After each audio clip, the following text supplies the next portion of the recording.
আচ্ছা ভাই, জামাত ইসলাম কেন এই বিজয় দিবসকে মানে না? তারা কেন ৭১ সালকে তারা অন্তরের মধ্যে নিচ্ছে না? তারা কেন সেটাকে ডিনাই করছে? তারা কেন পাকিস্তানের পক্ষে এখন পর্যন্ত অনড় রয়েছে? কি কারণে? তারা কি মুক্তিযুদ্ধ যারা করে তাদেরকে বিশ্বাস করে না? তারা কি মুক্তিযুদ্ধ যখন হয়েছে এগুলো কি তারা অন্তর থেকে ধাবন করে না? নাকি? তারা কেন এইরকম কাজ করছে? তারা ক্ষমতায় যাওয়ার জন্য হিন্দুদেরকে তাদের দলে ভিড়াচ্ছে, বিএনপি থেকে বহিষ্কৃত ব্যক্তিকে তাদের দলে ভিড়াচ্ছে। এছাড়াও বিভিন্ন সময় বিভিন্ন ধরনের আজে বাজে কথা বলে তারা মন্তব্যের মধ্যে পড়ছে। কেন পড়ছে এগুলা? তাদের উদ্দেশ্যটা কি? আর এতে কি তাদের জনপ্রিয়তা বৃদ্ধি পাচ্ছে না কমতেছে? এটা কি কোনো আসলে তারা অ্যানালাইসিস করে না? আজকে মহান বিজয় দিবস উপলক্ষে তারা সেটা মানে না। তারা পাকিস্তানের পতাকা উড়াচ্ছে, পাকিস্তানের কালচার তাকে অন্তরের মধ্যে নিচ্ছে। এমনকি তাদের ভক্ত অনুরাগী যারা কর্মী আছে তারাও একই ক্যাটাগরির। আজকে যদি জামাতের বিরুদ্ধে যদি কেউ সোশ্যাল মিডিয়ায় একটা জিনিস পোস্ট করে, সেটা সাথে সাথে ওই বট বাহিনী এমন ভাবে আক্রমণ শুরু করে যে পৃথিবীর মধ্যে মধ্যে সবচেয়ে বড় অন্যায় করছে এই ব্যক্তি, যে ব্যক্তি পোস্ট করেছে। কেন ভাই? এগুলো কিসের জন্য করছে? তাদের উদ্দেশ্যটা কি? তারা কি আদৌ এই ক্ষমতায় যেতে পারবে? আমার মনে হয় যেতে পারবে না। আমি ব্যক্তিগতভাবে মনে করি তারা যে কর্মকাণ্ডগুলো করছে এই ১.৫ বছরের মধ্যে, আসলে আমার জানা মতে কোনো রাজনৈতিক দল এরকম কর্মকাণ্ড করে নাই। তারা যতটুকু আলোচনার মধ্যে আসছে, আর এতে আমি মনে করি, আমার ছোট্ট জ্ঞানে মনে হয় তারা এবার ক্ষমতায় যেতে পারবে না।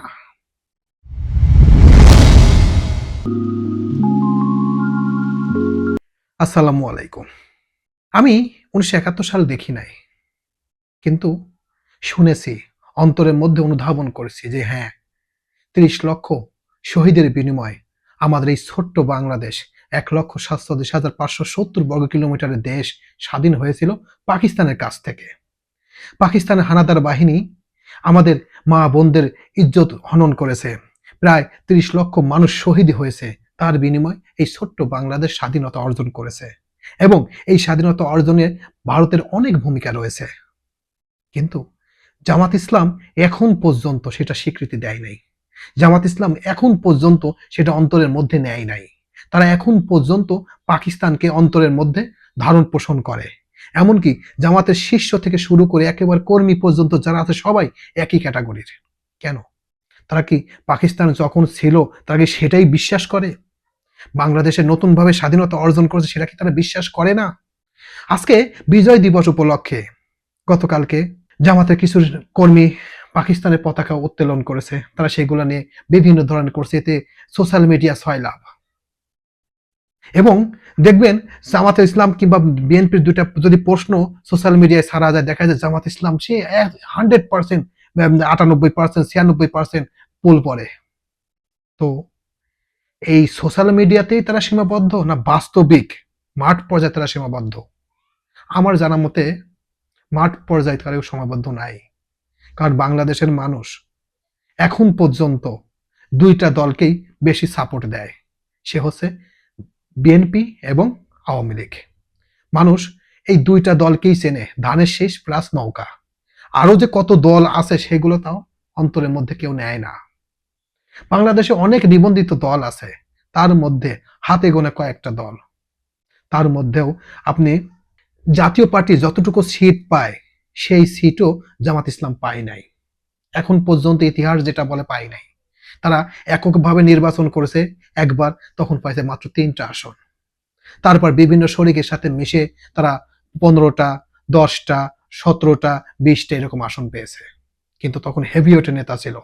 ছিল আল্লামা দেলোয়ার হোসেন সাঈদী, মতিউর রহমান নিজামী, আলী আহসান মুজাহিদ, তারপরে কাদের মোল্লা, তারপরে আলী আরো আরো অনেকগুলো নাম মনে নেই, সেগুলো মানে পাওয়ারফুল লিডার তারা ছিল। তারপর তারা তখন ভালো আসন পায় নাই।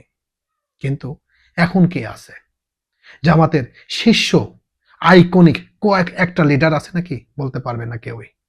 আমার জানা মতে জামাতের এখন আইকনিক লিডার একটাও নাই। কিন্তু বিএনপিতে অহর আছে। বিএনপি যে স্টাইলে রাজনীতি করে, জামাত ইসলাম আরেক স্টাইলে রাজনীতি করে। তারা ক্ষমতায় যাওয়ার জন্য কি করেছে? হিন্দু একজন ব্যক্তিকে তারা তার দলে ভিড়াইছে। তারা ক্ষমতায় যাওয়ার জন্য বিএনপি যাকে বহিষ্কৃত করেছে, ৬-৭ বার বহিষ্কৃত করে তাকে দলে ভিড়াইছে। তারা ক্ষমতায় যাওয়ার জন্য জান্নাতের টিকিট বিক্রি করতেছে যে দাঁড়িপাল্লায় ভোট দিলে জান্নাত কনফার্ম। তারা সোশ্যাল মিডিয়ায় ফলাও করে যে বিএনপি চাঁদাবাজি করে, বিএনপি মানুষের টাকা পয়সা লুট করে, বিএনপিকে ভোট দেওয়া যাবে না। তো আপনারা কি করছেন? আপনাদের কেন এত দোষ?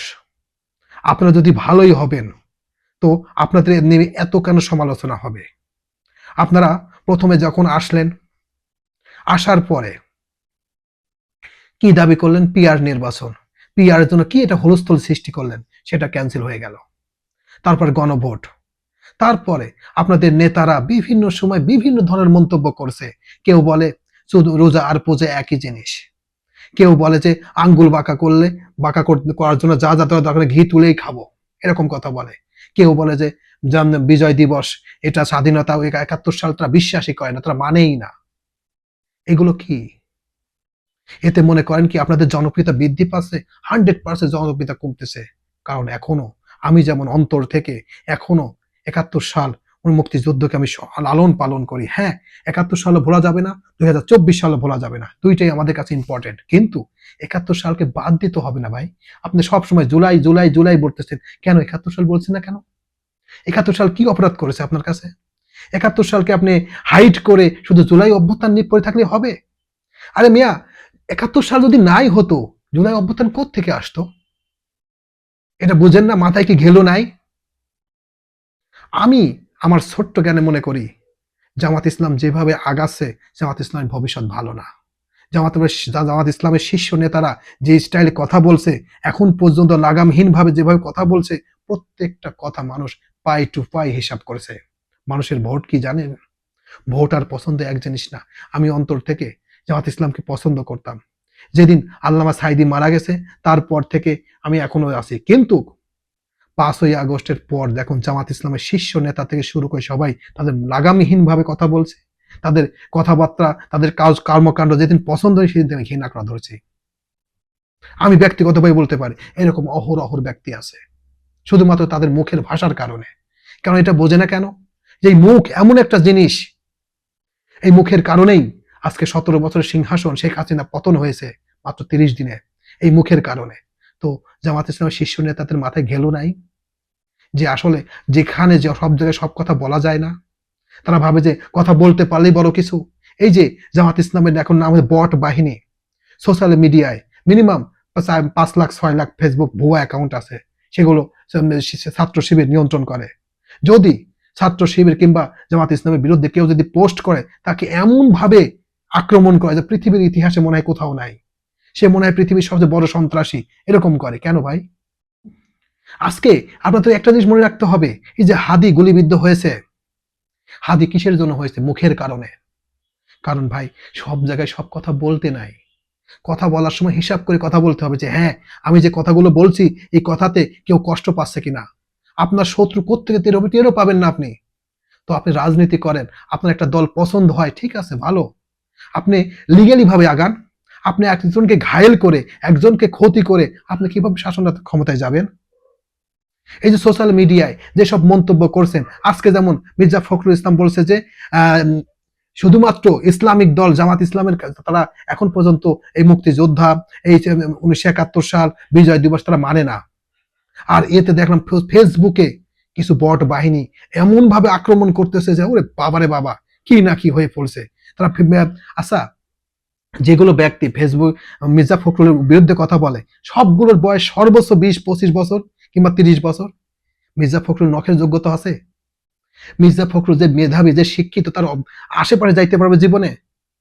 মির্জা ফখরুল যে পদবী, সেই পদবীর আশেপাশে যেতে পারবে? কিন্তু তার বিরুদ্ধে আজে বাজে কথা বলতেছে যে ওর বাপ রাজাকার ছিল, ওর বাপ এটা ছিল ওটা ছিল। কিন্তু সে তো ভুল স্বীকার করছে ভাই। ও ভুল স্বীকার করছে যে হ্যাঁ আমার বাবা রাজাকার ছিল, আমি মেনে নিছি, আমি মাপ চাইছি। আপনার তো মাপ চান নাই। আপনারা এখন পর্যন্ত রাজাকার, ওই আল বদর, ওই আল শাম, পাকিস্তানকে অন্তরে ধারণ করেন। তা লজ্জা করে না মিয়া? একজনের বিরুদ্ধে কথা বলে নিজে ঠিক হয়ে তাকে বলতে হবে যে হ্যাঁ আমি ঠিক হয়েছি, আমি এটা মানছি, তারপরে আপনি বলেন, কোনো সমস্যা নাই। এগুলা কি? আপনি কি বলে বুদ্ধিজীবী, এদের কারা খুন করছে এটা আপনি অস্বীকার করেন যে ওই সময় খুনই হয় নাই, ওরা খুন করছে ভারতরা। মানুষ জানে না ইতিহাস কি সব মিথ্যা? আমরা যে এতদিন যা পড়ছি ইতিহাস যেগুলো আছে সবই ভুল, মিথ্যা। এগুলো বোঝার পরও আপনি কেন এই কাজগুলো করছেন? আমি একটা কথা বলি ভাই, পরিশেষে মানেন আর না মানেন, আমি জানি আমার কথাতে আপনারা কষ্ট পাচ্ছেন। আমিও আপনাদের মতো অটোমেটিক্যালি শত্রু সৃষ্টি করতেছি। কিন্তু ভাই, আমি তো কোনো দল করি না। আমি কোনো দলের আম মানে মাইন্ডেটও নেই নাই। কিন্তু যেটা সত্য সেটা বলছি। আপনাকে আমার জানা মতে বাংলাদেশের মেক্সিমাম মানুষ ৫ই আগস্টের পর আপনাদের পছন্দ করেছিল যে এবার ভোট দেব জামাত ইসলামের। আমি নিজেও সিদ্ধান্ত নিয়েছিলাম। কিন্তু আপনাদের নেতাদের মুখের ভাষা এবং আপনাদের কিছু কর্মকাণ্ড আমাকে ব্যথিত করেছে। এইজন্য আমি আপনাদের ভোট দিব না। সত্য কথা বললাম আমি। আপনাদের ভোট দিব না আমি। কেন দিব না? আপনাদের কারণে। আপনাদের মুখের ভাষার কারণে দিব না। আপনাদের মুখের ভাষা এত পরিমাণ জঘন্য। এখন আপনি বলতে পারেন, আপনার একটা ভোট দরকার নাই ভাই। আমার মতো লোক এরকম হাজার, হাজার আছে। সবাই আপনাদের কর্মকাণ্ডকে ঘেন্না করে। সবাই আপনাদের কর্মকাণ্ডকে অন্তর থেকে অশ্রদ্ধা করে। কেন করতেছে? আপনাদের মুখের ভাষার কারণে। আপনারা ৭১ সালকে মানেন না। আপনারা পূজা রোজা এক করতে চান। আপনারা জান্নাতের টিকিট বিক্রি করেন। আপনারা বলেন যে আমরা ক্ষমতায় গেলে পুলিশের বলবো আজকে সকাল হয়েছে এখানে, পুলিশের যা যা করতে সেটা করবে। আপনাদের কথাতে পুলিশ বলে মামলা নেবে। আপনাদের কথাতে পুলিশ আসামিদের ছেড়ে দেবে, ইত্যাদি ইত্যাদি। আরো কত ধরনের কথা বলছে। আঙ্গুল বাঁকা করবে, এ করবো ও করবো, কত কথা বলছেন ভাই।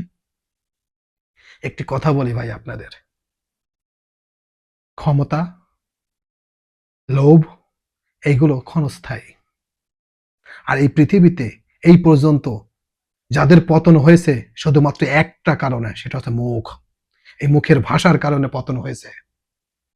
তো আপনারা যে কাজগুলো করছেন, আমি গ্যারান্টি দিয়ে বলতে পারি এটা আপনাদের ভবিষ্যতে অন্ধকার হয়ে আসবে।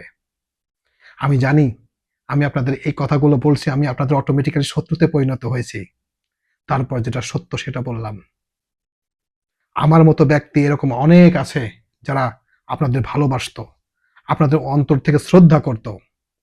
আমি যদি আপনাদের ভালোই না বাসতাম, ১০০ কিলোমিটার দূরে থাকি, সেখান থেকে আল্লামা সাঈদীর জানাজায় উপস্থিত হই। সকাল থেকে একেবারে দাফন পর্যন্ত থাকছি। চোখের পানি ঝরিয়েছে, বৃষ্টি পড়েছে, তারপর ওখানে স্টপ না ভাবে থাকছি। কেন? আমি তাকে ভালোবাসি, অন্তর থেকে শ্রদ্ধা করি। তো ভাই, এরকম তো অনেক মানুষ ছিল আপনাদের ভালোবাসতো, পছন্দ করত। শুধুমাত্র ওই পূজা রোজা এক, জান্নাতের টিকিট বিক্রি করেন এবং বাংলাদেশের মানুষের অন্তরের স্পন্দন ১৯৭১ সালকে অস্বীকার করেন, এই জন্য আপনাদের ভোট কমে গেছে। আমি গ্যারান্টি দিয়ে বলতে পারি আপনারা জিততে পারবেন না, সেটা মানেন আর না মানেন। এই যে হাদিকে নিয়ে সর্বশেষ যে রাজনীতিটা করলে সেটা তো ফাঁস হয়ে গেছে। সাদিক ক্যাম্প যে নাটকগুলো করছে, আপনাদের যে কি বলে ঢাকা বিশ্ববিদ্যালয়ে যে মহিলা যে ক্যান্ডিডেট, সে যে আচরণগুলো করে সবই তো ফাঁস হয়ে গেছে। এখন বিভিন্ন সোশ্যাল মিডিয়ায় শোনা যাচ্ছে যে এই এই সন্ত্রাসী ভাড়া করছেন জামাত ইসলাম। জামাত ইসলামের সাথে সাদিক ক্যাম্পের ৭০ কোটি টাকার একটা বাজেট বিল পাস, এটার মাধ্যমে এটা হয়েছে। সত্য মিথ্যা কি আমি জানি না, আমি এটা নিয়ে অ্যানালাইসিস করবো না, কিন্তু সোশ্যাল মিডিয়ায় তো বলছে তাই। কেন ভাই? হিসাব নিকাশ করে চলবেন। ক্ষমতায় যাবেন সেটা অন্য বিষয়। কিন্তু এই যে সমালোচনা, এই যে বাংলাদেশের স্পন্দন যেটা আমি যেমন ৭১ সাল দেখি না কিন্তু ধারণ করি, এখন আপনাদের করতে হবে। ঠিক আছে, আপনাদের শীর্ষ লিডাররা অন্যায় করেছিল, ভুল করেছিল, সেটা একবার বলে দেন। আচ্ছা ঠিক আছে, আমরা ভুল হয়েছে, আমাদের দল থেকে আমরা মাপ চাচ্ছি, সব পানি। কিন্তু বারবার নাটক করবেন, বারবার এটা করবেন ওটা করবেন, সকালে এক ধরনের কথা বলবেন, বিকালে আরেকটা কথা বলবেন, এটা ভালো জিনিস না। তো অনেক কথা বললাম, পরিশেষে একটি কথাই বলবো, ভোট আর পছন্দ এক জিনিস না। মানুষ ব্যালট পেপারের কাছে মানে যখন ভোট দেবে তখনও চেঞ্জ করে ফেলা দেয়, যে একে ভোট দেবো না, একে ভোট দিব। আর ব্যালট পেপার পর্যন্ত যাইতে হলে আপনাদের সেইভাবে চলতে হবে। সেইভাবে চললে, যেভাবে ২০২৪ সালের ৫ই আগস্টের পর মোটামুটি ২ মাস আপনাদের যেভাবে জয় জয়কার ছিল, ওই সময় যদি ভোট হতো, পৃথিবীর কারোর ক্ষমতা ছিল না আপনাদের জয় ছিনাই নিতে। 100% আপনারা জিতে যাইতেন। কিন্তু যত টাইম গেছে তত আপনাদের মুখের ভাষার পরিবর্তন হয়েছে, আপনাদের আচরণ পরিবর্তন হয়েছে, আপনারা বিভিন্ন ধরনের আজে বাজে কথা বলছেন, এই জন্য আপনাদের পতন হয়েছে। আমি বললাম আপনারা জিততে পারবেন না, পারবেন না, পারবেন না। তো অনেক কথা বললাম, কিছু মনে করেন না। আসসালামু আলাইকুম।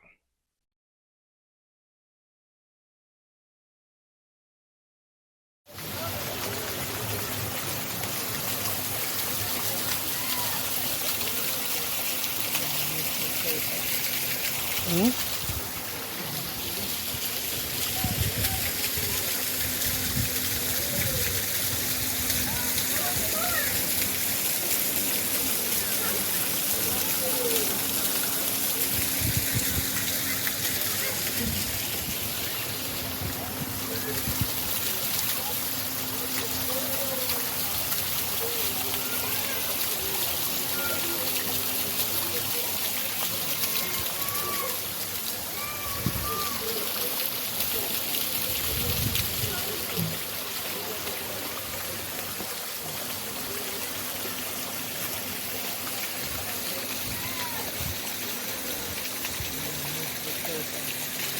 হুম।